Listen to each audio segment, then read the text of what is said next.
जितेंद्र भावे यांनी बोललेल्या शब्दांचा कट्टर भीमसैनिक विनोद भाऊ भोसले यांनी जाहीररित्या निषेध व्यक्त केला।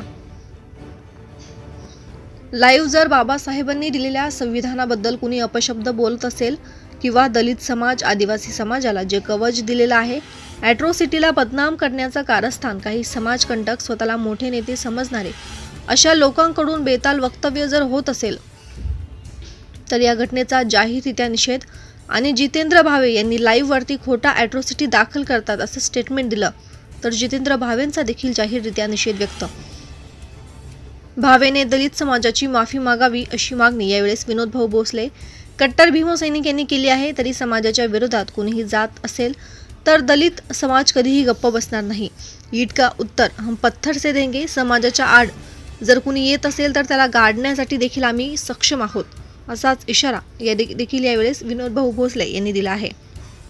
आम्ही दलित समाज कोणाच्या आद्यात पण नसतो मध्यात पण नसतो, तरी देखील काही नेत्यांना आमचा समाज चालत नाही म्हणून ते समाजाला टोचत राहतात, कारण आम्ही कोणाची गुलाम नाही आणि ही यंत्रणा जर आम्हाला गुलाम बनवत असेल तर आम्ही कदापिही खपवून घेतलं जाणार नाही। या घटनेचा जाहीररित्या निषेध मी स्वतः करत आहे आणि जितेंद्र भावेने दलित समाजाची माफी मागावी। सगळ्यांना क्रांतिकारी जय भीम, जय संविधान, जय शिवराय, जय आदिवासी। मित्रांनो, सकाळी मी लाईव्ह बघत असताना त्या ठिकाणी जितेंद्र भावे हे लाईव्ह आले आणि लाईव्ह आल्यानंतर त्यांनी सांगितलं की या महाराष्ट्रामध्ये खोट्या केसेस जास्त प्रमाणामध्ये दाखल होत आहे, तरीही त्याच्यामध्ये खोट्या केसेस तुम्ही कुठेही हे करा, पण ज्या वेळेस तुम्ही ॲट्रॉसिटीचा जाणून बुजून म्हणजे तुमचा मुद्दा वेगळा राहतो आणि जाणून बुजून तुम्ही ॲट्रॉसिटीलाच बदनाम करण्याचं षडयंत्र अशा प्रस्थापित नेत्यांकडून केल्या जातं। मग मला एक म्हणायचं आहे, तुमचं कुठंही दुखलं का तुमचं ॲट्रॉसिटीज तुम्हाला बाबासाहेबांची राज्यघटना चालती, बाबासाहेबांचे विचार चालतात, बाबासाहेबांचे कलम चालतात, मग ॲट्रॉसिटी काही बोकांडी बसती का? मला देखील एक म्हणणं आहे की आपण जबाबदार व्यक्ती आहोत, आपल्याकडं संपूर्ण महाराष्ट्राचं लक्ष आहे आणि संपूर्ण महाराष्ट्राचं लक्ष आपल्यावर असताना असं बेताल वक्तव्य म्हणे खोटा ॲट्रॉसिटी दाखल करतात। मला एक म्हणायचं आहे, दिवसाला या भारत देशामध्ये या महाराष्ट्रामध्ये एक दलिताला मारल्या जातं किंवा जास्त दलितांवरती अन्याय अत्याचार केला जातात, मग त्यावेळेस यांची व्यवस्था कोठं जाती, कोणाच्या बोकांडी जाऊन बसते असं देखील आम्हाला। अक्षय भोसलेची हत्या झाली, या प्रकरणाला न्याय नाही। कोपर्डी हत्याकांड घडलं, याला न्याय नाही। असे अनेक हत्याकांड, अनेक घटना या महाराष्ट्रामध्ये।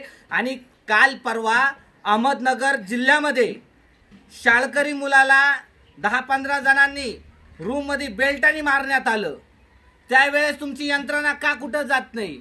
बीडमध्ये एका आमच्या बहिणीला मारल्या जातं, त्यावेळेस जितेंद्र भावे साहेब तुम्ही कुठं जाता? मग तुम्हाला दलितांचे घरं दिसत नाहीत का? कारण खोट्या ॲट्रॉसिटी दाखल करतात। म्हणजे तुम्ही पण ठरवलं की दलितांवर अन्यायच करायचा, अत्याचारच करायचा, हे आम्ही महाराष्ट्रामध्ये कदापि खपून घेतल्या जाणार नाही। जे स्टेटमेंट सकाळी लाईव्ह येऊन जितेंद्र भावेंनी दिलेला आहे, या स्टेटमेंटची माफी मागावी। अन्यथा आंबेडकरी समाज हा शांत बसणारा समाज नाही, हा रस्त्यावर येणारा समाज आहे। आणि जितेंद्र भावे सर, तुमचं काम महाराष्ट्रामध्ये फार चांगलं आहे, अन्यायाच्या विरोधात तुम्ही बोलतात, अन्यायाच्या विरोधात तुमचं काम आहे, तर त्या अनुषंगाने तुम्ही राज्यघटनेचा जसा तुमचा आमच्यापेक्षा फार अभ्यास आहे, आम्ही म्हणत नाही तुम्ही तज्ज्ञ आहेत, पण तज्ज्ञ व्यक्तींकडून जर असं बेताल वक्तव्य जर होत असेल तर या घटनेचा आम्ही जाहीररित्या जितेंद्र भावे निषेध करतो। आणि निषेधमध्ये मी स्वतः कट्टर भीमसैनिक विनोद भोसले पहिल्यांदा जाहीर निषेध करतो, कारण की तुम्ही जे ॲट्रॉसिटी बद्दल जे बोललात, कारण की बाबासाहेबांनी आम्हाला दलित समाजासाठी, आदिवासी समाजासाठी हे कवच दिलेलं आहे आणि या कवचाचा जर तुम्ही अपमान करत असेल तर ह्या घटनेचा आम्ही जाहीररित्या निषेध आणि जितेंद्र भावे यांचा निषेध करतो। जय भीम, जय संविधान, जय शिवराय, जय आदिवासी।